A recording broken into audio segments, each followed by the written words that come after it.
இரண்டாம் அதிகாரம்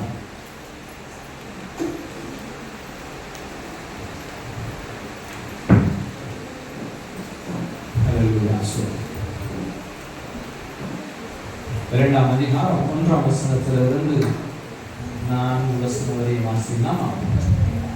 எபிரேயர் 2:2. ஆகையால் நாம் கேட்டவைகளை விட்டு விலகாதபடிக்கு அவைகளை மிகுந்த ஜாக்கிரதையாய் கவனிக்க வேண்டும். கண்களை மூடி ஒரு விசேஷமாய் ஜெபிப்போமா? மகா இரக்கமும் பரிசுத்தமும் வல்லமையும் நிறைந்த எங்கள் தேவாதி தேவனே, இயேசுவின் நாமத்தினாலே நம்முடைய பாதம் பணிந்து என் தேவன் எங்கள் மத்தியிலே பேசும்படியாய் கேட்கிறோம். என் தேவன் எங்களோடு பேசுங்கப்பா. நம்முடைய சத்தத்தை கேட்கட்டும்.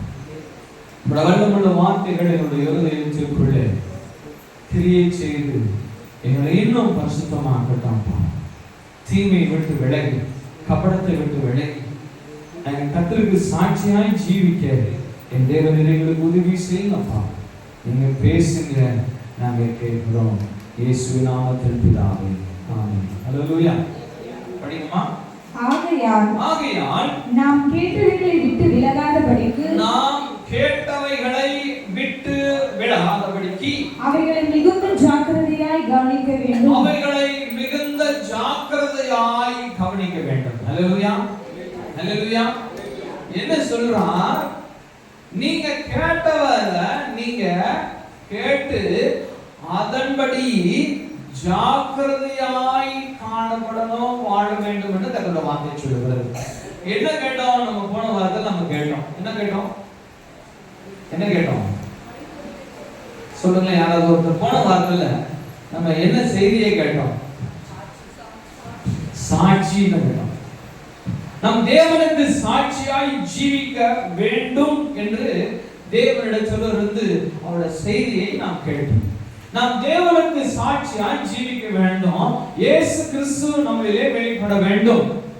இயேசு கிறிஸ்து வெளிப்படுகிறதான மனுஷர்களாய் நாம் காணப்பட வேண்டும். நின்னிலே இயேசு கிறிஸ்து மாத்திரமே வெளிப்பட வேண்டும். யூதாஸ் காரியோத் அவன் இயேசு கிறிஸ்துவை வெளிப்படுத்தல. அவன் யாரை வெளிப்படுத்தினான்? யூதாஸ் காரியோத் யாரை வெளிப்படுத்தினான்? பிசாசை வெளிப்படுத்தினான். ஹல்லேலூயா. நாம் சாட்சி யாருடைய சாட்சியாய் இருக்க வேண்டும் என்று சொன்னால், தேவனாகிய இயேசு கிறிஸ்துவுடைய சாட்சியாய் நாம் காணப்பட வேண்டும். நாம் தேவனுடைய பிள்ளைகளாய் இருந்து, தேவன் பட்சத்தில் இருந்து தேவனுக்கு சாட்சியாய் ஜீவிக்கிறவர்களாய் இருக்க வேண்டும். நாம் ஒரு நாளும் பிசாசினிலே வெளிப்படவும், பிசாசு மகிமைப்படவும் என்னுடைய வாழ்க்கையிலே பிசாசு கைகளில் ஒப்புக்கொடுக்கப்படும். என் வாழ்க்கை கிறிஸ்து இயேசு வெளிப்படுவதற்காகவே நாம் அர்ப்பணித்து வந்திருக்கிறோம். கிறிஸ்து இயேசு வெளிப்படுவதற்காகவே நம்ம காணப்படுகிறவர்களாய் இருக்க வேண்டும். ஹல்லேலூயா. ஹல்லேலூயா. நாம் கேட்டவைகளை விட்டு விலகாதபடிக்கு, நாம் தேவனுக்கென்று கர்த்தர் உங்களுக்கு போதிக்கிற ஒவ்வொரு வார்த்தைகளையும் கேட்கிறோம். அதன்படி ஜீவிக்காமல், அதன்படி செயல்படாமல், நாம் சுயத்தின்படியாக, நாம் மனுஷனுக்காக, என்னுடைய ஐஸ்வர்யத்துக்காக, என்னுடைய புகழுக்காக, என்னுடைய மேன்மைக்காக, இந்த மனுஷன் என்ன நல்லவன்னு சொல்லணுன்றதுக்காக என்னை தேவனுக்கு விரோதமான மனுஷர்களாய் நாம் காணப்படாதபடிக்கு, நான் கர்த்தருக்கே உகந்த மனுஷனாய் காணப்பட என்னை வெளிப்படுத்தணும். நான் சாட்சியாய் ஜீவிக்கணும். ஹல்லேலூயா. ஹல்லேலூயா. 12 பேர்கள் இயேசு கிறிஸ்துவோடு இருந்தாங்க. 12 பேர் இயேசு கிறிஸ்துவோட வார்த்தைகளை எல்லாம் கேட்டாங்க. அந்த 12 பேர்ல ஒருத்தன் யாரா இருந்தான்? அந்த 12 பேர்ல ஒருத்தன் யூதாஸ் காரியோத். அந்த 12 பேர் எப்பொழுதும் ஒன்று கூடி இயேசுவோட தான் கடந்து போவாங்க. இயேசுவோட சாப்பிடுவாங்க. இயேசு கிறிஸ்து எங்க படுத்திருக்கிறாரோ அங்க தூங்குவாங்க. அவரோட கூட கண்டு போகிறவர்களாக இருந்தாங்க. ஆனா இந்த யூதாசும் அவரோட தான் இருந்தான். இந்த யூதாஸ் அவருடைய இருதயத்துல கபடத்தை வைத்துக் கொண்டு இயேசு கிறிஸ்துவோடவே வாழ்ந்து கொண்டு போறான். கிறிஸ்துவோட சாப்பிடுறான், அவரோட குடிக்கிறான், அவரோட சாப்பிடுறான். ஆனா அவன் இயேசு கிறிஸ்துவை வெளிப்படுத்தவே இல்லை. அவன் இயேசு கிறிஸ்துவை வெளிப்படுத்தவில்லை. காரணம் அவனுக்குள்ளே பொறாமை, காரணம் அவனுக்குள்ளே பெருமை. பிள்ளைகள இயேசுவுக்கு தெரியும் இவன் என்னை காட்டி கொடுப்பான். அப்பவும் இந்த லாஸ்ட் சப்பர், கடைசி பந்தியில அவர் அப்பம் பிக்கிறாரு. பிக்கும் போதும் சொல்றாரு, நீ செய்ய வேண்டிய வேலையை துரிதமாய் செய், வேகமாய் செய், போ, go ahead. நீ என்ன செய்யணும்னு விரும்புறியோ போய் வேகமா செய். இவனுக்கு தெரியும் இவன் தான் யூதாஸ், இவன் தான் காட்டி கொடுக்க போறான், இவன் தான் எனக்கு விரோதமான காரியங்களை செய்ய போறான்னு சொல்லி இயேசு கிறிஸ்துவுக்கு நன்றாய் தெரியும். என் கூடவே சாப்பிடுறான், என் கூடவே எல்லாத்தையும் சாப்பிட்டு பிடிச்சி என் கூடவே இருந்து கொண்டு இருக்கிறான், ரவுண்ட் தி கிளாக் என் கூட வேலையை தேவனுடைய ஊழியத்துக்குள்ள கடந்து வருகிறான். ஆனாலும் அவனுடைய இருதயம் மாறல. அவன் இயேசு கிறிஸ்துவோட இருந்தும் அவரோட சாப்பிட்டும் அவரோட பிடித்தும் அவருடைய இருதயம் மாறல. அவன் இயேசு கிறிஸ்துவை வெளிப்படுத்துற சாட்சி அவனிடத்துல வரல. நம்முடைய வாழ்க்கையில இன்னைக்கு அநேக கிறிஸ்துவரோட வாழ்க்கையில இப்படியான மனுஷர்களாய் தான் நாம் காணப்படுகிறோம். நாம் இயேசுடைய வார்த்தைகளை கேட்கிறோம், அவரோட சத்தியத்தை கேட்கிறோம், அவரோட உணவாய் இதை எடுத்துக்கொள்கிறோம், அவரோட வாழ்கிறோம், செபிக்கிறோம், ஸ்தோத்திரிக்கிறோம், துதிக்கிறோம். ஆனாலும் நான் என் வாழ்க்கையில கிறிஸ்துவின் சாட்சியற்றவனாய் நான் காணப்படுவேன் என்று சொன்னால், என் வாழ்க்கையில கிறிஸ்து சாட்சியாய் காணப்படவில்லை என்று சொன்னால், நான் தேவனுக்கு விரோதமான மனுஷன். ஹல்லேலூயா, ஹல்லேலூயா. நாம் தேவனுக்கு விரோதமான மனுஷர்களாய் இருப்போம், நாம் கர்த்தருக்கு விரோதமான மனுஷர்களாய் இருப்போம். கிறிஸ்து என்னிலே மகிமைப்பட நம்மை அர்ப்பணிக்க வேண்டும். ஹல்லேலூயா. அதை மரணமா இருந்தாலும் இயேசுவுக்காக அதை சந்தோஷமாய் ஏற்றுக்கொள்ள வேண்டும். ஆமென். இயேசுக்காக மரித்த ஒவ்வொரு சீஷர்கள் நம்ம பார்த்தோம்னா ஒருத்தனை கட்டி போட்டு உயிரோட நிற்க வச்சு தலையில இருந்து ஒரு தோலெல்லாம் உரிச்சு எடுத்தாங்க. அவர் வலிக்காம இருந்திருக்குமா? அவர் வலிக்காம இருந்திருக்குமா? தோலை அப்படியே தலையை முடி வெட்டி ஒரு தோலை முகத்துல இருந்து அப்படி உரிச்சு எடுக்கிறாங்க, சரீரத்துல இருந்து உரிச்சு எடுக்கிறாங்க. எத்தனை வேதனை, எவ்வளவு பெரிய வேதனை, எவ்வளவு பெரிய கஷ்டம். என் தேவனுக்காக அந்த சீஷன் தன்னை அர்ப்பணித்தார். இயேசு கிறிஸ்து நம்முடைய பாவங்களுக்காக அவர் சிலுவையில் அறையப்பட்டார். இயேசு கிறிஸ்து சிலுவையில் அறையப்பட்டார். உங்களுடைய பாவம் என்னுடைய பாவத்தையும் உலகத்தின் எல்லா ஜனங்களுடைய பாவத்தையும் மன்னிப்பதற்காக கிறிஸ்து இயேசு பரலோகத்தை விட்டு இறங்கி வந்து அவருடைய ராஜ்யத்தை கட்டுவதற்காக, அவருடைய பிள்ளைகள் எல்லாரையும் ஏவன் மீட்டுக் கொள்வதற்காக அவர் பாடுகள் பெற்றார். மரணம் பரியந்தம் அவரை துன்பத்துக்கும் வேதனைக்கும் மரணத்திற்கும் தன்னை ஒப்புக் கொடுத்தார். ஹல்லேலூயா. அவருடைய சீஷர்களும் அப்படிதான் ஒப்பு கொடுத்தாங்க. அவருடைய சீஷர்களும் ஒவ்வொருவரும் அப்படிதான் ஒப்பு கொடுத்தாங்க. தோடு வைக்கிறியா, புரிச்சுக்கோ, நான் இயேசுவை வெளிப்படுத்துவேன். தலையில சிலுவையில் அறையணும், நோ ப்ராப்ளம், அரைச்சுக்கோங்க, நான் இயேசுவுக்கு ஆகினை அர்ப்பணிக்கிறேன். என் தலையை வெட்டணும், நோ ப்ராப்ளம், வெட்டிக்கோங்க, நான் இயேசுவுக்கு என்னை அர்ப்பணிக்கிறேன். யாராவது ஒருத்தராங்க, நான் என் மனைவி பிள்ளைகள்லாம் என்ன செய்வாங்க, நான் மரணத்துக்கு என்ன ஒப்பு கொடுத்துட்டேன்னா என் பிள்ளைங்க என்ன செய்வாங்க, என் மனைவி என்ன செய்வா, அவங்க கவலைப்படல, அவங்க யாரையும் நினைக்கல. என் தேவனுக்காக நான் எதை செய்ய துணிவேன். அல்லேலூயா. கர்த்தர் அவர்களை பார்த்துக் கொள்வார். என் தேவன் அவர்களை பார்த்துக் கொள்வார். என் தேவன் அவர்களை ரட்சிப்பார். நான் இருந்தபோது என் பிள்ளைகளோ என் மனைவியோ வாழ்வதை விட நான் மரித்த பிறகு அவர்கள் இன்னும் மேன்மையாய் கர்த்தர் ஆசீர்வதிப்பார். அல்லேலூயா, அல்லேலூயா. நான் உயிரோடு இருந்து என் மனைவி பிள்ளைகளை இவ்வளவுதான் கொண்டு வர முடியும். ஆனா நான் மரித்தேன் என்று சொன்னா, நான் கிறிஸ்துவுக்காய் மரித்தேன் என்று சொன்னா, சொன்னா என் தேவன் அவர்களுக்கு தாயும் தகப்பனும் தலைவனுமாயிருந்து வழி நடத்த வல்லமையுள்ளவராக இருக்கிறார். ஹல்லேலூயா, ஹல்லேலூயா. தேவனுக்காக எதையும் இழப்பதற்கு கவலையே ஏற்படாதீங்க. இயேசுவுக்காக எது போனாலும் பரவாயில்ல, என் தேவனே கூட இருக்கிறார், அவர் எனக்கு நன்மை செய்வார், அவர் எனக்கு நன்மை செய்வார், அவர் எனக்கு ஒரு நாளும் தீமை செய்யாதவர். விசுவாசமாக இருங்க, கர்த்தர் அற்புதங்களை செய்வார். எந்த சூழ்நிலையிலும் இயேசு கிறிஸ்து ஒருவரை மாத்திரம் வெளிப்படுத்த உங்களை அர்ப்பணியுங்கள். ஹல்லேலூயா, ஹல்லேலூயா. இயேசு கிறிஸ்து ஒருவர் மாத்திரம் தான் நம்மளிலே வெளிப்பட வேண்டும், நம்மளே மகிமைப்பட வேண்டும்.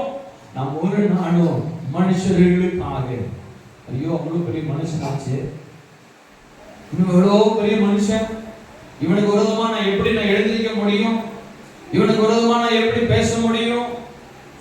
இல்ல, கிறிஸ்து இயேசுவுக்காக உங்களோட வாழ்க்கையை ஒப்புக்கொடுங்க. கர்த்தருக்காக உங்களை வெளிப்படுத்துவதற்கு உங்களோட மாம்ச சரீரத்தை ஒப்புக்கொடுங்க, உங்களோட சிந்தைகளை ஒப்புக்கொடுங்க. அப்பொழுது தேவனுடைய மகிமையை காண்பீர்கள். ஹல்லேலூயா, ஹல்லேலூயா. படிப்போமா? 2வது வசனம் படிப்போமா? ஏனெனில் தேவதூதர்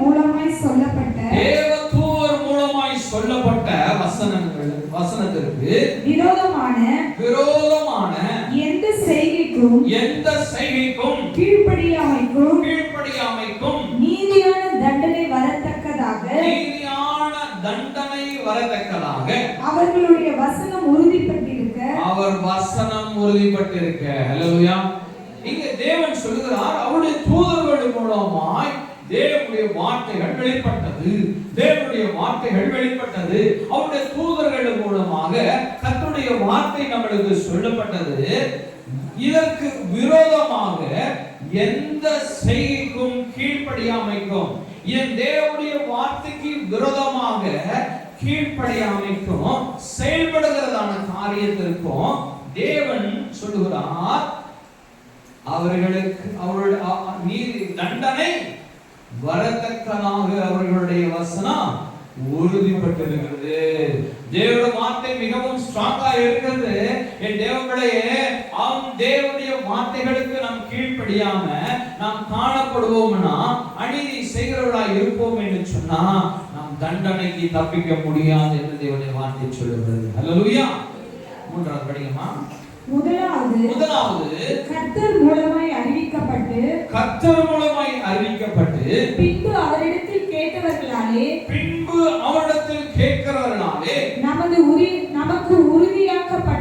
நமக்கு உறுதியாக்கப்பட்டிருக்கிறது. ஹல்லேலூயா. முன்னாடி தேவனால் அறிவிக்கப்பட்டது, பின்பு அவரிடத்துல கேட்டவர்களாகிய நமக்கு உறுதியாக்கப்பட்டிருக்கிறது. ஹல்லேலூயா, ஹல்லேலூயா. தேவப்பிள்ளைகளே, நாம் தேவனாகிய கர்த்தருடைய வார்த்தைக்கு கீழ்ப்படியணும், நம் தேவனுடைய நாமத்தை மகிமைக்கென்று வாழணும். ஒரு நாளும் மனுஷர்களுக்காய் அல்ல, தேவனுக்காய் வாழணும். ஹல்லேலூயா, ஹல்லேலூயா. இந்த யூதாஸ் காரியோத்து இயேசு கிறிஸ்து கூடவே இருந்தாலும் அவரோட வாழ்க்கை மாறவே இல்லை. நீங்க அநேக கிறிஸ்துவர்கள் கிறிஸ்துவுடைய வார்த்தைகளையே கேட்டுக்கொண்டு இருந்துட்டு அவரோட வாழ்க்கை மாறவில்லை. இன்னும் கபடமும், இன்னும் பொய்யும், இன்னும் திருட்டும் அவரோட வாழ்க்கையில ஒட்டி கொண்டுமே இருக்குமே என்று சொன்னால் கர்த்தருடைய வார்த்தை சொல்லுகிறது, அவர்கள் தண்டனைக்கு தப்ப முடியாது, அவர்கள் பரலோக ராஜ்யம் வர முடியாது என்று மிகவும் தெளிவாய் சொல்லப்பட்டிருக்கிறது. நான் அப்படிங்கம்மா, அடையாளங்களினாலும் அற்புதங்களினாலும் பலவிதமான பலத்த செய்கைகளினாலும் தம்முடைய சித்தத்தின்படி பகிர்ந்து கொடுத்த பரிசுத்த ஆவியின் வரங்களினாலும் தேவன் தாமே சாட்சி கொடுத்ததுமாய் இருக்கிற இவ்வளவு பெரிதான ரட்சிப்பை குறித்து நாம் கவலையற்று இருப்போமே.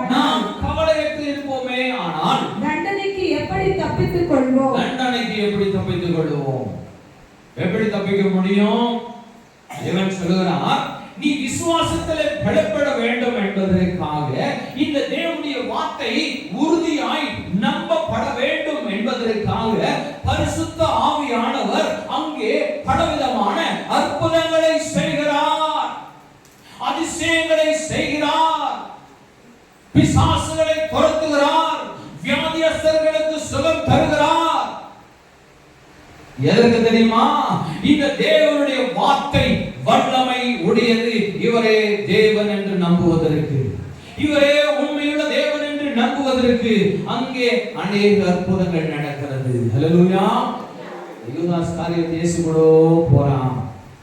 அவர் கண்ணை தொடுறாரு, குஷ்டரோகியுடைய கண்ணை தொடுறாரு, குருடருடைய கண்கள் திறக்கப்படுகிறது. யூதாஸ் காரியத்தை அங்க இருந்தானா இல்லையா? இருந்தான். 48 வருஷமாய் மடுவனாய் கடந்து பட்டவர்களே கடக்கிறான். யார் அவனுக்கு உதவுவதற்கு இல்லை. இயேசு நாமத்தில் எழுந்துச்சு நடன்னு சொல்றாரு. உடனே எழுந்துச்சு படுக்கை எடுத்துக்கிட்டு நடந்து போகணும்.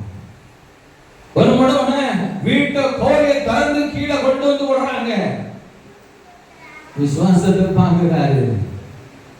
எழுந்துச்சு நடன்னு சொல்றாரு. அவனும் எழுந்துச்சு நடந்து போயிட்டே இருக்காரு. பாடையை தொடுகிறார். செத்து போனவன பாடையில கொண்டு போயிட்டு இருக்கிறாங்க. அங்க இயேசு கிறிஸ்து பாடையை தொடுகிறார். இயேசு நாமம் மகிமைப்படுவதற்கு செத்து போன உயிரோடு எழுந்தான். ஹல்லேலூயா, ஹல்லேலூயா. அங்க மரித்தவன் உயிர் தெழுகிறான். அங்க ஒரு அசுத்தாவி பிடிச்ச ஒரு மனுஷனுடைய ஊருக்கு கடந்து போகிறார். அங்க இயேசு கிறிஸ்துவை பார்த்த உடனே அசுத்தாவி அடகழிச்சிட்டு வருது, ஓடி வருது. நீ தேவனுடைய குமாரன் என்று பிசாசு சொல்லுகிறது. நீ தேவனுடைய குமாரன் என்று பிசாசு என்னை துன்பப்படுத்துறது ஏன் வந்தீங்கன்னு கேக்குது. தேவனிடத்துல ஒண்ணும் சாக்கு போக சொல்ல முடியாது. கர்த்தர் வந்தாங்க, அற்புதமே உண்டாகும். ஹல்லேலூயா.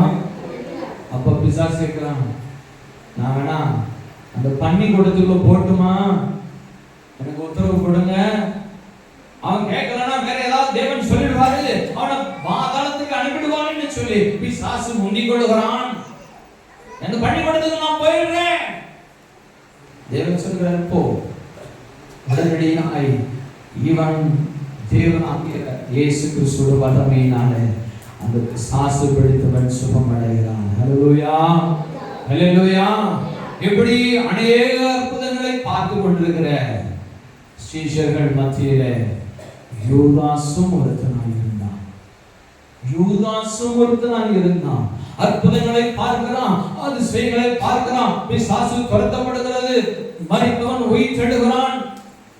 செத்து போய் 4 நாள் ஆனது பிறகு கூட கல்லறையில் இருக்கிறவனையும் தேவன் வெளிப்படுத்துகிறார். ஹல்லேலூயா. உயிரோடு வரும்படியாய் லாசருவே வெளியே வான்னு சொல்லுகிறாரு. மரித்து அடக்கம் பண்ணப்பட்டு 4 நாட்கள் பிறகும் ஒருத்தனை உயிரோடு கொண்டு வர முடியலான தேவனுடைய வல்லமை. ஹல்லேலூயா, ஹல்லேலூயா. இது எல்லாவற்றையும் கூடவே இருந்து பார்த்து கொண்டிருந்தான். யாரு? யாரு? யூதாஸ் பார்த்து கொண்டிருந்தான். யூதாஸ் பார்த்து கொண்டிருந்தான். இதெல்லாம் ஏன் தேவன் செய்தாரு? நான் தேவனுடைய குமாரன் என்பதையும் தேவனுடைய வசனங்கள் எத்தனை உறுதி உடையது, எத்தனை உண்மையுள்ளது என்பதை காமிப்பதற்கு, இவருடைய விசுவாசம் பலப்படுவதற்கு தேவன் அற்புதங்களை செய்கிறார். ஹல்லேலூயா, ஹல்லேலூயா. ஆனாலும் இவனுக்குள்ள இருக்கிற அந்த பண ஆசை, ஆனாலும் அவனுக்குள்ள இருக்கிற பண ஆசை, பெருமை, பொருள்பொருதல், கபடம் அவனை விட்டு நீங்கி போகவே இல்லை. அவனை விட்டு அழிந்து போகல. ஒருவன் இயேசு கிறிஸ்துவிடத்துல வந்துட்டானா அவன் புதிய சிருஷ்டியாய் காணப்படணும். அவன் இயேசு கிறிஸ்துவுக்கு சாட்சியாய் காணப்படணும். ஹல்லேலூயா, ஹல்லேலூயா. அவன் இயேசு கிறிஸ்துவை வெளிப்படுத்த வேண்டும். 12 சிஷ்யர்கள்ல 11 பேரும் தேவனுக்கு சாட்சியாக இருந்தாங்க. ஒருத்தன் மாத்திரம் தேவனுக்கு சாட்சியாக இல்லை. யாராவது நம்ம அப்படிப்பட்ட மனுஷனா இருக்கிறோமா? தேவனுக்கு சாட்சியா இல்லாதபடி பிசாசை வெளிப்படுத்துகிற மனுஷர்களாய் நம்ம யாராவது இருப்போமா? நாம் இருக்க கூடாது. நான் தேவனுடைய மகன், நான் இயேசு கிறிஸ்துவை மாத்திரமே சாட்சியாய் காணப்படுவதற்காய் என்னை தேவனிடத்தில் ஒப்பு கொடுத்தவன். இயேசு கிறிஸ்து மாத்திரமே என்னிலே மகிமைப்பட வேண்டும். அன்பு தேவ பிள்ளைகளே, இயேசு கிறிஸ்துவோட பிள்ளைங்க தேவனாம் இயேசுவை மாத்திரம் வெளிப்படுத்தணும். நம்மளோட வாழ்க்கை கிறிஸ்துவுக்காக மரணமே ஆனாலும் என்னை தேவனுக்கென்று தாழ்த்தி ஒப்பு கொடுக்கிறவனாக இருக்கணும். அப்படி இருப்போம்னு சொன்னா நான் தேவனுக்கு சாட்சியாக இருப்போம். அப்படி இல்லைன்னா நான் கர்த்தருக்கென்று சாட்சியாக ஜீவிக்க முடியாது. நான் தேவனை மகிமைப்படுத்த முடியும். என் வாயின் வார்த்தை மாத்திரமே கர்த்தரை மகிமைப்படுத்தும். அந்த தேவன் அதை அங்கீகரித்து ஏற்றுக்கொள்ள மாட்டார். அது புகையாய் புறப்பட்டு தேவனுடைய ராஜ்யத்திற்கு கடந்து போகும். அது வாசனையாய் இருக்காது, அது நாற்றம் பிடித்ததா இருக்கும். அது நாற்றம் எடுக்கிறதான புகையாய் கிளம்பி போகும். அது வாசனை உள்ள ஒரு புகையாய் தேவனிடத்திலே கடந்து போகாது. நான் துதிச்சேனா அதுல தேவ வாசம் அதுல உண்டாகணும். ஹல்லேலூயா. அதுல மகிமையான வாசம் உண்டாகணும். உள்ள கபடத்தை வச்சு கொண்டு, உள்ள தீமையை வச்சு கொண்டு நான் கிறிஸ்துவுக்கு என்று சாட்சியாய் ஜீவிக்காம நான் தேவனை துதிப்பேன் என்று சொன்னால் அது தேவனுக்கு மகிமையாக இருக்காது. அது தேவநாமத்தை தூஷிக்க கூடியதாக இருக்கும். அப்ப என் வாழ்க்கையில தேவனுக்கு என்று சாட்சி அற்றவனாய் இருப்பேன். அவன் யூதாஸ். அவன் தேவனுக்கு பிரியமற்றவன். என் தேவ பிள்ளைகளே, அப்படிப்பட்டவர்கள் நம்மளே இருக்கிறோமா? அப்படிப்பட்டவர்கள் இருக்கிறோமா? தேவ பிள்ளைகளே, யூதாஸ் கேட்கிறார் இயேசு கிறிஸ்து. அங்க சொல்றாரு, என்னை காட்டி கொடுக்கிறவன் இங்கே நம்ம ஒருவன் இருக்கிறான்னு சொல்றான். அப்ப எல்லாரும் கேட்கிற, ஆண்டவரே நானா? ஆண்டவரே நானா?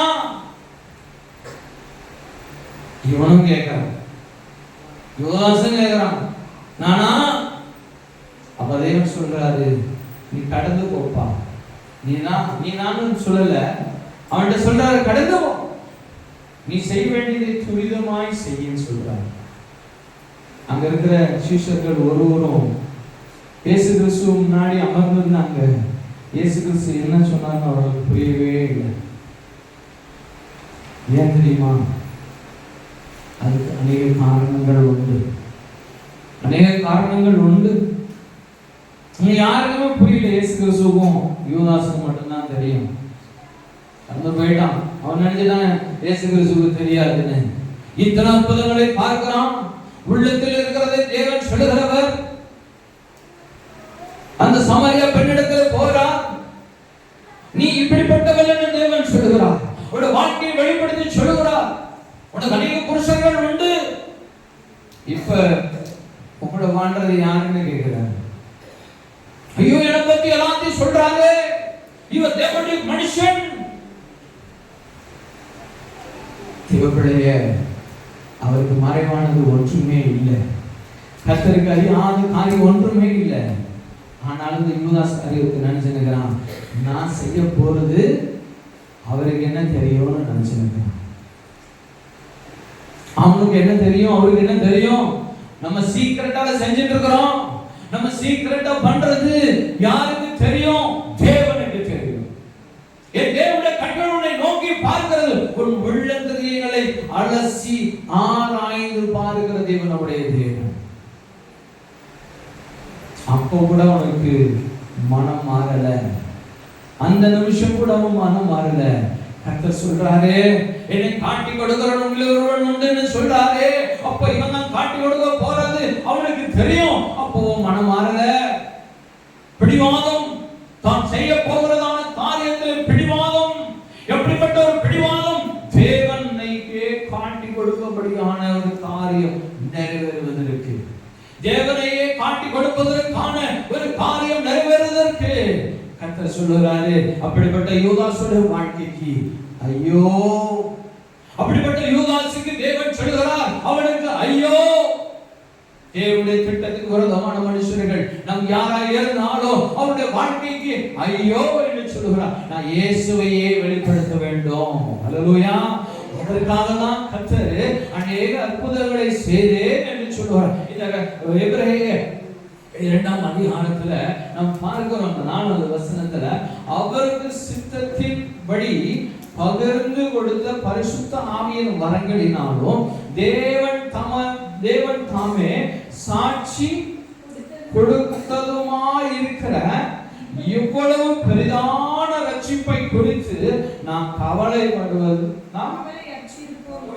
கவலையற்றிருப்போமே. ஆனால் எப்படி தப்பிக்க முடியும்? எப்படி தப்பிக்க முடியும்? தேவனுடைய தண்டனைக்கு எப்படி தப்பிக்க முடியும்? நீங்க விசுவாசிப்பதற்காக தான் தேவன் சொல்லுகிறார், அநேக அற்புதங்களை செய்தேன், அநேக அதிசயங்களை செய்தேன், ஆனாலும் இதையும் கண்டு நீங்கள் விசுவாசிக்கலனா நீங்க தேவனுக்கு விரோதமான காரியங்களை செய்து தண்டனைக்கு தப்பிக்க முடியாது என்று சொல்லுகிறார். ஹல்லேலூயா, ஹல்லேலூயா. கர்த்தருடைய பிள்ளைகளே, கர்த்தர் இன்னைக்கு நம்மளோட தான் பேசிட்டு இருக்கிறார். இன்னைக்கு நம்மளோட பேசிட்டு இருக்கிறார். உடைய இருதய மாறுதல் அடையணும்.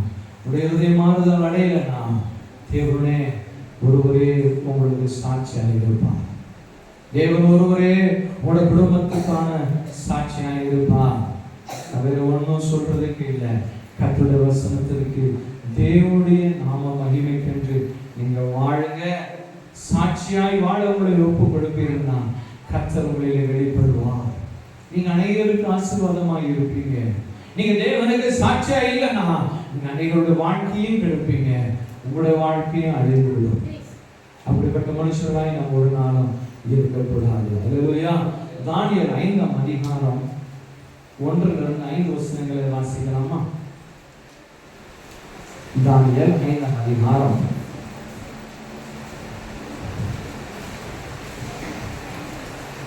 பெல்ஷாத்சார் எனும் ராஜா தன் பிரபுக்களில் 1000 பேருக்கு ஒரு பெரிய விருந்து செய்து அந்த 1000 பேருக்கு முன்பாக திராட்சரசம் குடித்தான்.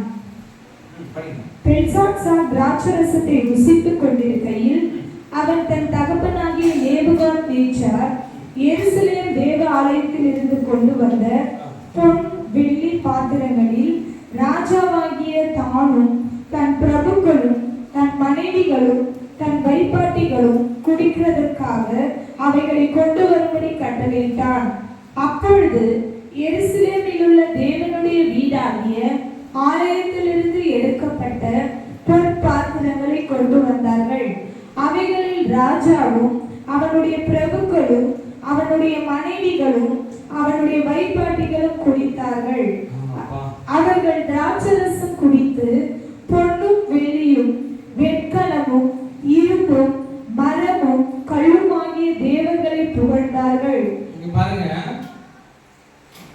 இந்த வசனத்துல பார்த்தோம்னா இந்த பெல்ஷாத்சார் பார்த்தீங்கன்னா அவன் நேபுகாத்நேச்சாருடைய மகனாய் இருக்கிறான்.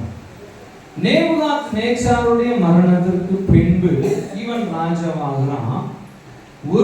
ஒரு சந்ததி போய் அடுத்த சந்ததி உருவாகுது. ஒரு ராஜா முடிஞ்ச வாழ்க்கை, அடுத்த ராஜா வருகிறான்.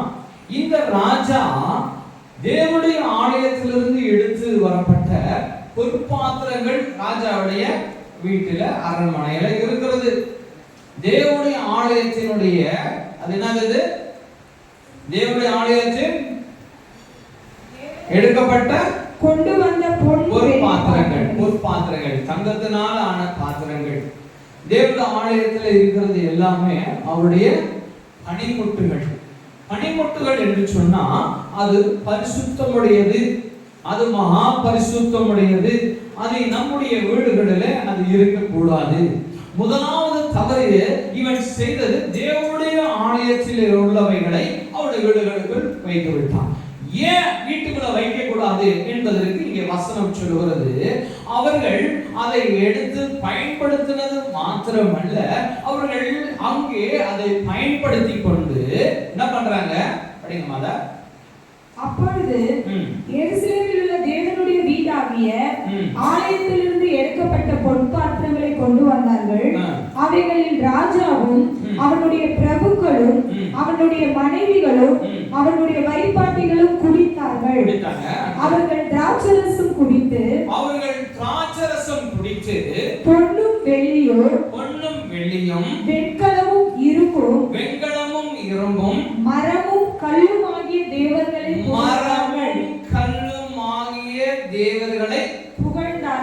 புகழ்ந்தார்கள். இங்கே காணப்படுகிற ஒரு காரியம், இந்த தேவனுடைய பொற்பாத்திரத்துல அதை பயன்படுத்துறது முதலாவது பாவம். இரண்டாவது காரியம், அந்த பொற்பாத்திரத்தை எடுத்து பயன்படுத்தி கொண்டு அவர்கள் தேவனை மகிமைப்படுத்தவில்லை, அவர்கள் கல்லும் மண்ணும் பொன்னும் வெள்ளியிலுமான விக்கிரகங்களை, அந்த அசுத்த ஆவிகளை அவர்கள் என்ன பண்றாங்க? மகிமைப்படுத்துறாங்க. அங்க பரலோகத்தின் தேவன் அவைகளை காண்கிறார். அந்த பரலோகத்தின் தேவன் அதை கண்டு என்ன செய்கிறார்? படிக்க மாட்டது. அந்நேரத்திலே மனுஷனுடைய கைவிரல்கள் தோன்றி விளக்குக்கு எதிராக ராஜா அரண்மனையின் சாந்து பூசப்பட்ட சுவரில், ராஜாவின் அரண்மனையில் சாந்து பூசப்பட்டிருந்த அந்த சுவர் மீது எழுதிற்று. என்ன வந்து எழுதிச்சு? அங்கே ஒரு விரல் வந்து இங்கே மேலே தெற்கே என்று எழுதுகிறது. இது என்ன என்பதை அவர்களுக்கு புரியவில்லை. அவர்களுக்கு ஒன்றுமே புரியவில்லை. வெறும் ஒரே ஒரு விரல் வந்துச்சு. ஒரு மனுஷனுடைய கை, இங்கே வெறும் கை மட்டும் தான் தெரியுது. அந்த கை செவுத்துல ஏதோ ஒண்ணு எழுதுது. என்ன எழுதுது என்று அவர்களுக்கு தெரியவில்லை. இவன் புலம்புகிறான். என்னப்பா இது? சாஸ்திரிகளை கூப்பிடு, மந்திரவாதிகளை கூப்பிடு, ஞானிகளை கூப்பிடு, இது படிக்கட்டும், ஏதாவது ஒண்ணு சொல்லட்டும். இது என்ன கேட்கிறான்? எல்லாரும் ஜோசியெல்லாம் வந்துட்டான். அவங்க அப்பா கூடயே தான் இவன் இருக்கிறான். அவங்க அப்பா ஜோசியரை தான் நம்பினான், மந்திரவாதிகளை ஜோசியர்களை நம்பினான். எவனோ தான் நம்புறான். அவன் எல்லாரையும் கூப்பிட்டு, என்னப்பா சொல்லுங்கப்பா, எழுதுனது அப்படி இருக்கிறது சோத்துல. அவருடைய கரம் வல்லமை மிகுந்தது. ஹல்லேலூயா. தேவனாகிய கர்த்தர் மோசேயின் கைகளிலே அந்த கற்பலகையில அவருடைய கரம் எழுதி கொடுக்கப்பட்டது. ஹல்லேலூயா. 10 கட்டளையை தேவன் எழுதி கொடுத்தார். இங்கே அதே போல அவருடைய கரம் வந்து எழுதுகிறது. சவுத்துல சாந்து பூசப்பட்டதுன்னா இப்படி போல கிளீனா இருக்கிற செவரு, கிளீனா இருக்கிற செவருல ஒரு கை வந்து எழுதுது. ஏன் எழுதுச்சு தெரியுமா? ஏன் எழுதுது? தேவனுடைய வார்த்தை எங்க வெளிப்படுவதற்கு எழுதுது. தேவனுடைய வார்த்தை வெளிப்படுவதற்காக எங்க எழுதப்படுகிறது. தேவப்பிள்ளையே, என் தேவ ஜனமே, நான் கர்த்தருக்கு விரோதமான மனுஷர்களாக இருந்துடக்கூடாது. முதலாவது பொற்பாத்திரம் நம்முடைய வீடுகளுக்குள்ளே வந்தது. இரண்டாவது அந்த பொற்பாத்திரம் பயன்படுத்துகிறது. மூன்றாவது அந்த பொற்பாத்திரத்தை பயன்படுத்தி கொண்டே அவர்கள் வெளியினால, பொண்ணுனால, கல்லுனால, இரும்புனால செய்யப்பட்ட விக்கிரகங்களை அவர்கள் மகிமைப்படுத்துவது மகா பாவமாய் காணப்படுகிறது. அதனாலதான் தேவனுடைய பொற்பாத்திரங்கள் நம்முடைய வீடுகளுக்குள்ளே கடந்து போகக்கூடாது. அது தேவனுடைய மகிமைக்கு மாத்திரமே அது பயன்பட வேண்டும் என்று தேவனுடைய வசனம் மிக தெளிவாய் சொல்லுகிறது. அது மிக தெளிவாய் சொல்லுகிறது. அது கர்த்தரை மகிமைப்படுத்த வேண்டுமே ஒழிய அது நம்முடைய வீடுகளுக்கு கடந்து போகக்கூடாது. நான் கூட அநேக வேளையில நம்ம இடத்துல சொல்லுகிறேன், கர்த்தருடைய ஆலயத்தின் பொருள் ஒரு சின்ன பின்னு கூட இருந்தாலும் அது உங்களுடைய வீடுகளை வைக்காதீங்க. அது மகா பரிசுத்தம் நிறைந்தது. அது நம்முடைய வீடுகளுக்கு இருக்குமே, ஆனா அது பாவம். அது தேவன் நம்மளுக்கு கேட்கக்கூடிய கேள்வி உண்டாகும். இங்க எழுது படிக்கமா கேள்வி. அந்நேரத்திலே மனுஷர் கைவிரல் தோன்றி விளக்குக்கு எதிராக ராஜா அரண்மனையின் சாந்து பூசப்பட்ட சுவரிலே எழுதிற்று. எழுதின அந்த கையுறுப்பை ராஜா கண்டான். அப்பொழுது ராஜாவின் முகம் வேறுபட்டது. அவனுடைய நினைவுகள் அவனை கலங்க பண்ணினது. அவனுடைய இடுப்பின் கட்டுகள் தளர்ந்தது. அவனுடைய முழங்கால்கள் ஒன்றோடொன்று மோதிக்கொண்டது. ராஜா உரத்த சத்தமிட்டு ஜோசியரையும் கல்தேயரையும் குறி சொல்லுகிறவர்களையும் உள்ளே அழைத்து வரும்படி சொன்னான். ராஜா பாபிலோன் ஞானிகளை நோக்கி, இந்த எழுத்தை வாசித்து இதன் அர்த்தத்தை எனக்கு வெளிப்படுத்துகிறவர் எவனோ அவன் இரத்தாம்பரமும் கழுத்திலே பொற்சரப்பணையும் தரிக்கப்பட்டு ராஜ்யத்திலே 3ஆம் அதிபதியாய் இருப்பான் என்று சொன்னான். ஆமென். இங்கே தேவனுடைய மனுஷன் இந்த பெல்ஷத்சார் சொல்ற ராஜா, இது எனக்கு பயங்கர காரியமா இருக்குது, கை வரலே வந்து எழுதுதுன்னா இது என்னவா இருக்கும்னு சொல்லி எல்லாரையும் கூப்பிட்டு வச்சு விசாரிச்சு இதை வெளிப்படுத்துங்கப்பா, சொல்லுங்கப்பா என்ன இதுன்னு. ஆனா ஒரு ஆளையும் ஜோஷினாலேயோ வந்து மாதிரினாலேயோ ஒருத்தனும் அது என்னன்னு சொல்ல முடியல. ஹல்லேலூயா, ஹல்லேலூயா. 13ஆம் வசனம் படிக்குமா? அப்பொழுது தானியேல் ராஜாவின் முன் உள்ளே அழைத்து படிக்க ராஜாவினால் பெல்ஷாத்சார் என்னும் பெயரிடப்பட்ட அந்த தானியேலுக்குள் சொப்பனங்களை வியாக்கியானம் பண்ணுகிறதும் புதை பொருட்களை வெளிப்படுத்துகிறதும் கருங்கலானவைகளை தெரிவிக்கிறதுமான அறிவும் புத்தியும் விசேஷித்த ஆவியும் ஒன்றென்று காணப்பட்டது. இப்பொழுதும் தானியேல் அழைக்கப்பட்டும் அவன் அர்த்தத்தை வெளிப்படுத்துவான் என்றால். ஹல்லேலூயா. மனைவி வரா, ராஜாவோட மனைவி வந்து சொல்றா, சாட்சி கூறுறா. யாரை குறித்து சாட்சி கூறுறா? இங்க ராஜா பயங்கர மனவேதனை அடைஞ்சு நிற்கிறான். யாருமே கண்டுபிடிக்க முடியலன்னா எனக்கு பயங்கர வேதனையா இருக்கிறது. அவன் கை காலெல்லாம் தளர்ந்து போனான், அவன் வேதனையோடு இருக்கிறான், அவன் கவலைப்பட்டிருக்கிறான், அவன் முகமெல்லாம் வாடி போச்சு. இது என்னன்னு தெரியலையே, யார் எனக்கு வெளிப்படுத்துவான்? அப்ப அவரோட மனைவி கடந்து போய் அவரிடத்துல தானியேலை குறித்து சாட்சி சொல்லுகிறார். மறைபொருளை வெளிப்படுத்துகிற தேவனுடைய மனுஷன் இங்கே ஒருவர் உண்டு. ஹல்லேலூயா.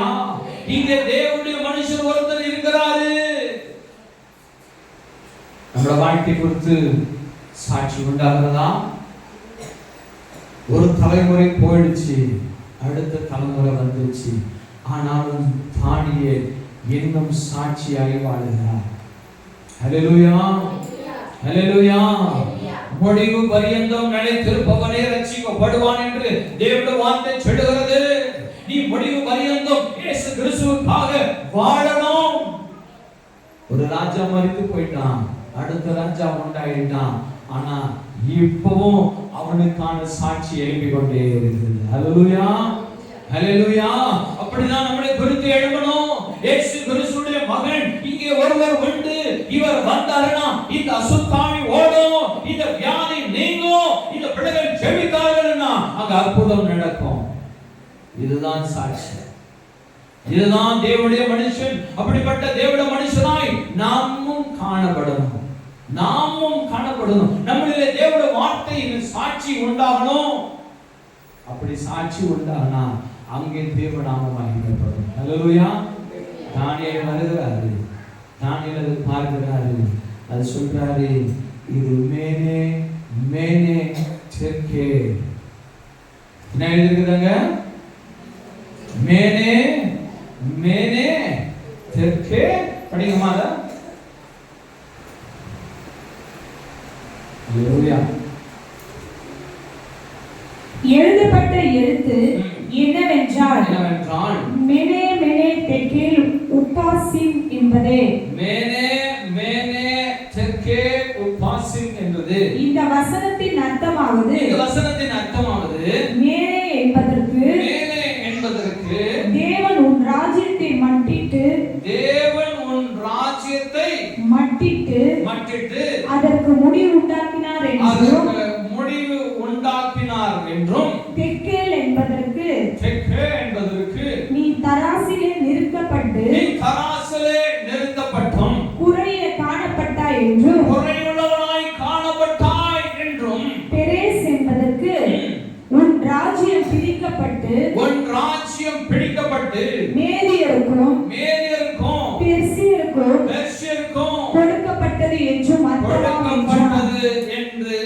சுத்தம் என்று சொல்லுகிறார். ஹல்லேலூயா, ஹல்லேலூயா. தேவனுடைய கரம் வந்து எழுதுது, உன்னுடைய தீர்ப்பு இதுதான், finished. உன்னுடைய தீர்ப்பு உனக்காய் தேவன் எழுதப்பட்ட வார்த்தை இதுதான், உன்னுடைய வாழ்க்கை முடிந்தது. மேனே என்றால் படிங்க மதர். இந்த வசனத்தின் அர்த்தமாவது மேனே என்பதற்கு தேவன் உன் ராஜ்யத்தை மட்டிட்டு, தேவன் உன் ராஜ்யத்தை மட்டிட்டு அதற்கு முடிவு உண்டாக்கினார் என்று. அதற்கு முடிவு உண்டாக்கினார், முற்றுப்புள்ளி வச்சிட்டாரு. உனக்கு முடிஞ்சிச்சு, வாழ்க்கை கதை முடிஞ்சிச்சு அப்படின்னு யார் சொல்றா? கர்த்தருடைய கரம் எழுதினதை இந்த தானியே அதை சொல்லுகிறார்.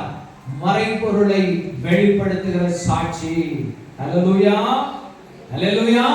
இங்கே அவன் செய்த காரியத்திற்கான பதிலை தேவன் கொடுத்து விட்டார். முடிஞ்சிச்சு அவன் கேட்டாரு. அடுத்த வசனம், தெக்கேல் என்பதற்கு நீ தராசிலே நிறுத்தப்பட்டோம், குறைய காணப்பட்டாய் என்றும். குறையாய் காணப்படுகிறாய். தராசில நிறுத்து பார்க்கிறார். அப்ப கூட நிறுத்து பார்த்தா அங்கே அந்த மனுஷனுடைய காரியங்கள் குறையுடையதாய் இருக்கிறது. நான் கடந்த நாட்களில் ஒரு சில வருடங்களுக்கு முன்பாக ஒரு மனுஷனை குறித்து தேவன் எனக்கு ஒரு தரிசனத்தை கொடுத்தார். ஒரு பெரிய மனமேல இருக்கிறேன். தேவன் இந்த மனுஷனை குறித்து சொல்லி உன்னை அளந்து பாருன்னு சொல்லுகிறார். ஒரே வார்த்தை தான் வந்துச்சு, அளந்து பார். உடனே வானத்துல இருந்து ஒரு பெரிய எவ்வளவு சங்கிலி சரண கீழே இறங்கி ஒண்ணு நேரம் அந்த சங்கிலி மாதிரி இந்த இடத்துல மலையில நான் இந்த காணல் நின்றுக்கிறேன். அப்படியே இந்த சங்கிலி அப்படியே பாதாளத்துல இறங்கி கொண்டே இருக்கிறது. இறங்கிக்கிட்டே இருக்கிறது. ரொம்ப நேரம் ஆச்சு. என்னதான் ஆச்சு இந்த சங்கிலி அப்படின்னு எட்டி பார்க்க போறேன். பெரிய பாதாளம், அப்படியே கீழே போட ஒரு பாதாளம். பயமாயினது. நான் அப்படியே பின்னாடி வருகிறேன். தேவன் ஒரு மனுஷனை அளந்து பார்க்கிறார். அங்க போய் பார்த்தா புழுதி கிடந்தது. புழுதி.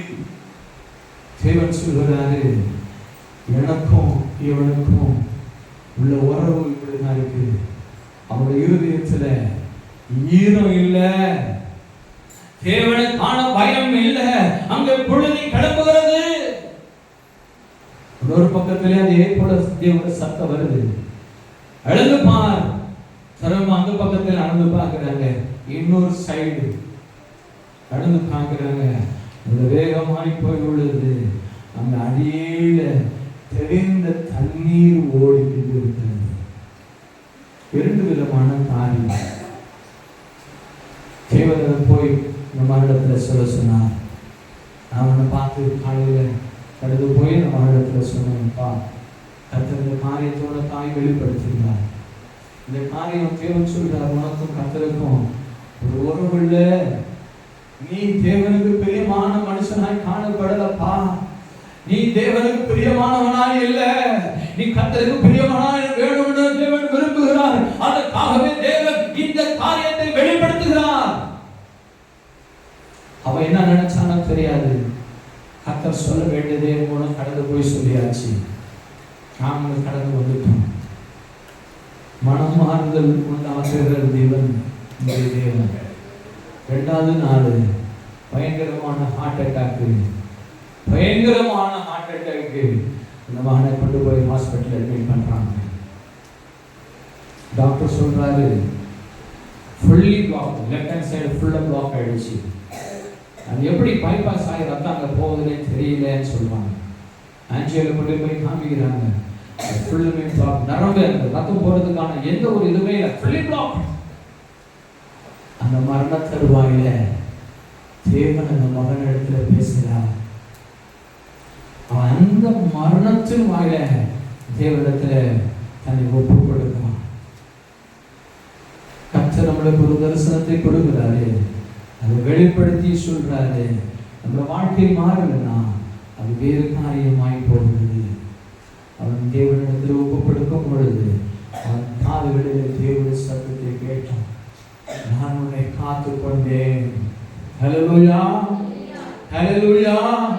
நான் உன்னை காத்து கொண்டேன். ஃபுல்லா பிளாக் ஆயிடுச்சு, ஆனாலும் நான் உன்னை காத்து கொண்டேன். ஏன் தெரியுமா? அந்த மகனை தேவன் எடுத்துக்கொள்ள பரிசுத்தப்படுத்தியான தேவன மனுஷனாய் வாழ்ந்ததற்கு தேவன் அவனை காத்து கொண்டார். மனமாறுதல் உண்டாச்சு. கர்த்தர் அவனை ஜீவனுள்ள மனுஷனாய் மாற்றினார். ஹல்லேலூயா, ஹல்லேலூயா. மரணத்தின் தருவாயில் போய் நீ கர்த்தருக்கு ஒப்புக்கொடுக்கணுமா? அப்படி ஒரு சூழ்நிலைக்குள்ள கடந்து போய் நீ தேவனுக்கு பிரியமான மனுஷனாய் மாற வேண்டுமா? கர்த்தருடைய அதற்காக தான் தேவன் இன்னைக்கு உன்னோட பேசிக் கொண்டிருக்கிறார். அதற்காக தான் தேவனோடு கேட்கிறாரு, நீ மனம் திரும்ப மாட்டியா? உன்னை தராசில நிறுத்து பார்க்கிறேன், நீ குறைவுள்ளவனாய் இருக்கிறாய் என்று தேவன் சொல்லுகிறார். அந்த குறைவுள்ளவர்களாய் இருக்கலாமா? கர்த்தரிடத்துல இல்ல. கர்த்தருடைய சாட்சி நம்மளிலே வெளிப்படணும். ஹல்லேலூயா. கர்த்தருடைய சாட்சி நம்மளிலே வெளிப்படுமே ஆனால் நீங்க கர்த்தருடைய நாம மகிமைக்கு என்று காணப்படுவீர்கள். ஹல்லேலூயா. அப்பொழுது பெல்ஷாத்சார் தானியேலுக்கு தெக்கேல் என்பதற்கு நீ தராசிலே நிறுத்தப்பட்டு குறையே காணப்பட்டாய் என்றும் பெரேஸ் என்பதற்கு உன் ராஜ்யம் பிடிக்கப்பட்டு மேதியருக்கும் பெர்சியருக்கும் கொடுக்கப்பட்டது என்றும் கொடுக்கப்பட்டது. ஹல்லேலூயா, ஹல்லேலூயா. கர்த்தருடைய நம் கீழ்ப்படியிலனா நம்மளோட வாழ்க்கையில நம்மளோட ராஜ்யம் பிடுங்கப்பட்டு வேறு ஒருவனுக்கு கொடுக்கப்படும், வேறொருவனுக்கு கொடுக்கப்படும். எப்படிதான் நடந்தது? இவரோட ராஜ்யத்துக்கு தேவன் உடனடியாய் ஆள் அனுப்புகிறாரு. அன்று இரவே அந்த ராஜ்யத்துக்குள்ளே ஒரு மனுஷன் வருகிறான். அவனை அடுத்த நாள் வெட்டி போடுறான். தேவச்சனமே, நம் கர்த்தருக்கு கீழ்ப்படியவர்களா இருக்கணும், சாட்சியாக இருக்கணும். இந்த நாளிலே தேவனுடைய வார்த்தையை கேட்டோம். கர்த்தர் வெளிப்படுகிறதான மனுஷர்களாக. ஹல்லேலூயா. இன்னொரு மனுஷன் ராஜா வந்தாலும் அப்பவும் அந்த தானியேலோட சாட்சி நிலைத்து நிற்கிறது. அவரோட மனைவி வந்து சொல்றாப்பா, இதை வெளிப்படுத்துறதுக்கு ஒரு மனுஷன் இடத்துல இருக்கிறாரு, அவரை கூட்டிட்டு வருவோம். அவர் வெளிப்படுத்துவாரு. இந்த மனுஷன் தேவனுக்கு ஒரு விதமான காரியத்தை செஞ்சான். கர்த்தர் முற்றுப்புள்ளி வச்சுட்டாரு.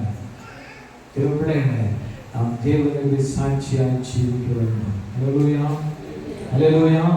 நாம் ஒரு நாளும் தேவனுக்கு விரோதமாய் எழுந்து விடக்கூடாது. கர்த்தர் ஒருவருக்கே சாட்சியாக இருக்க வேண்டும். சங்கீதம் 33:18 வேகமா படிக்கலாம், முடிச்சுடலாம். சங்கீதம் 33:18. தமக்கு பயந்து தமது கிருபைக்கு காத்திருக்கிறவர்களின் ஆத்துமாக்களை மரணத்திற்கு விலக்கி விடுவிக்கவும்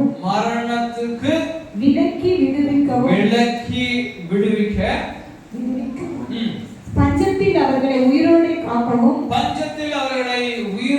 காக்கவும் கர்த்தருடைய கண் அவர்கள் மேல் நோக்கமாய் இருக்கிறது. அவர்கள் மீது நோக்கமாக இருக்கிறது. ஹல்லேலூயா, ஹல்லேலூயா. யாருக்கு?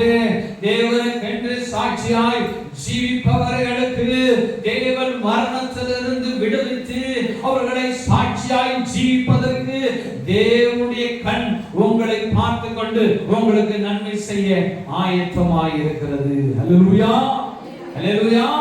கர்த்தருக்கு சாட்சியாய் ஜீவிப்பதற்கு நாம் கர்த்தரிடத்தில் ஒப்பு கொடுப்போமா? கண்களை மூடி நாம் ஜெபிப்போம். ஆண்டவரே, நான் உமக்கு மாத்திரமே சாட்சியாய் ஜீவிக்க நான் விரும்புகிறேன் அப்பா. ஒரு நாளும் பிசாசுக்கு நான் சாட்சியாய் இருக்க மாட்டேன். என் தேவன் ஒருவருக்கு நான் சாட்சியாய் இருப்பேன். ஆண்டவரே, யூதாசை நாங்கள் தியானிச்சோம்.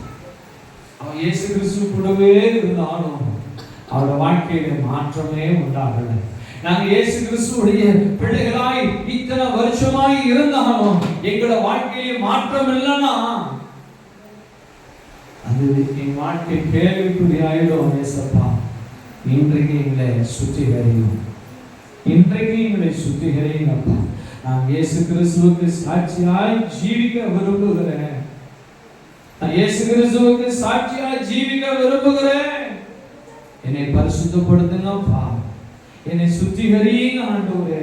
உம்முடைய நாம மகிமைக்கே நான் வாழ்வேன் என்று என்னை ஒப்பு கொடுக்கிறேன்னு சொல்லலாமா?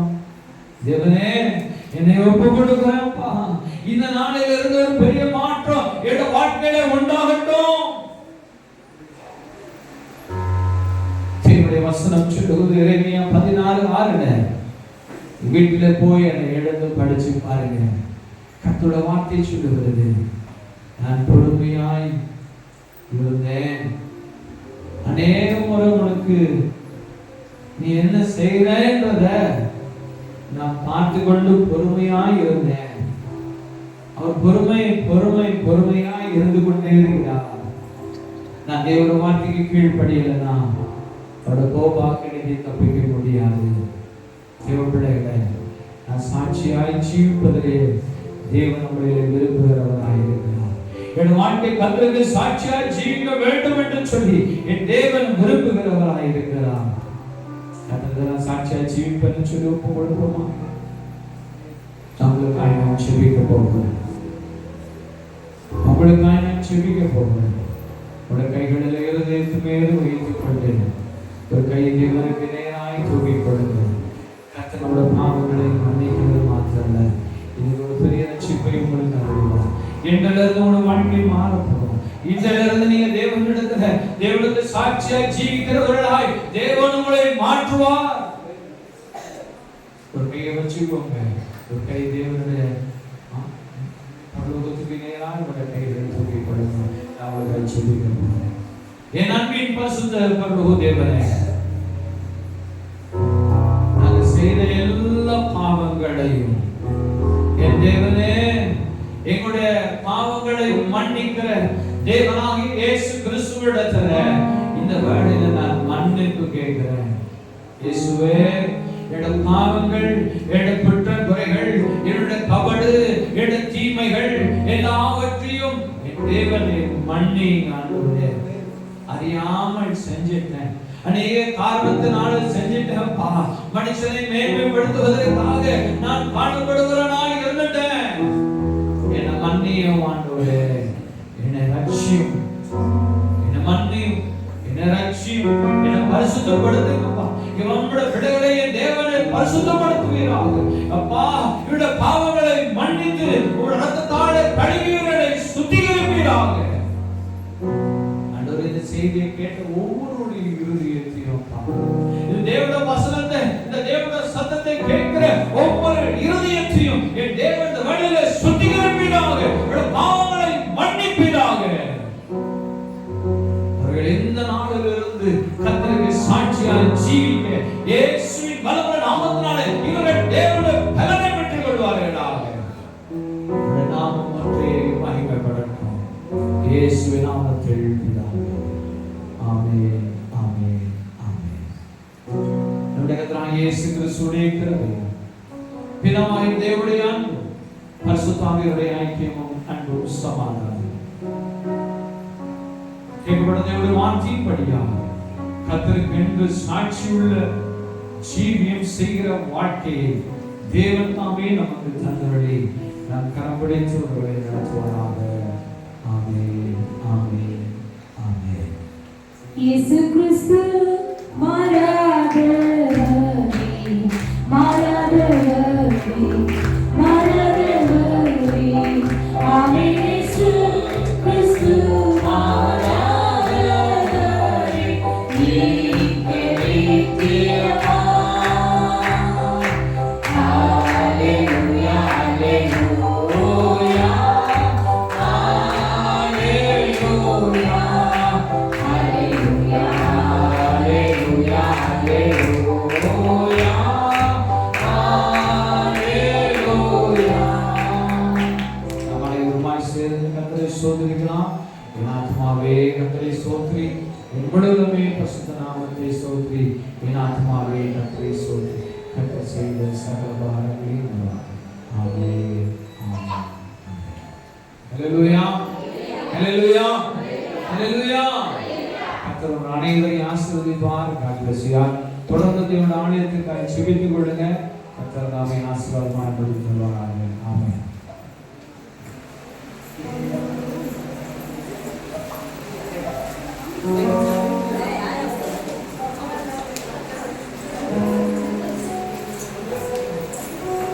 Thank